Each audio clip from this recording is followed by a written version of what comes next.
Hello everybody, हजुरहरूलाई स्वागत छ मेरो युट्युब च्यानलमा। आज चाहिँ म चिकनको रेसिपी सेयर गर्न गइरहेकी छु। सर्वप्रथम त म चिकनलाई राम्रोसँग पखाल्छु। यसलाई 2-3 पटक पखालिसकेपछि यो चिकन रेडी भएको छ। अब चाहिँ म यसलाई चाहिने सामग्रीहरू तयार पार्छु। लसुन, प्याज, टमाटर, अदरक र खुर्सानी, अनि फुराउनको लागि दालचिनी, धनिया और जीरा आवश्यक पर्छ। त्यसै गरी पहिले म सर्स्युको तेल राख्छु। आवश्यक अनुसारले तेल राख्नुपर्छ यसमा, किनकि मैले ग्रेभीवाला चिकन बनाउँदैछु, त्यो भएर तेल पनि थोरै बढी नै लाग्छ।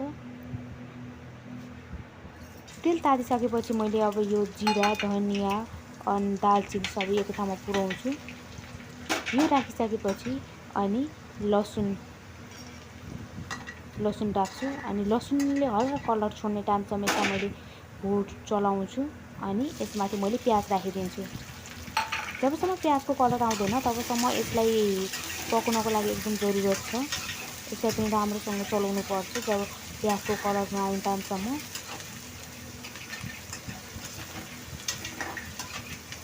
किनकि यो प्याजको कलर छोडिसकेपछि बल्ल टेस्ट पनि मिठो आउँछ, त्यो भएर कलर आउन एकदम आवश्यक छ। लगभग प्याजले पनि कलर फालिसकेको छ। मेरो एकदम ठिक भएको छ, यतिको हुनुपर्छ। अनि यो भइसकेपछि अब म यसमाथि के गर्छु त चिकन राखिदिन्छु।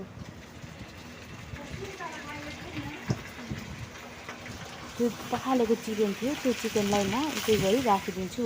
त यसमाथि मैले नुन र बेसार राख्छु अनि यसलाई एकै ठाउँमा मिक्स गर्छु। यसरी चलाइसकेपछि यो नुन र बेसार सबै मासुमा के गर्छ त भित्रसम्म जान्छ।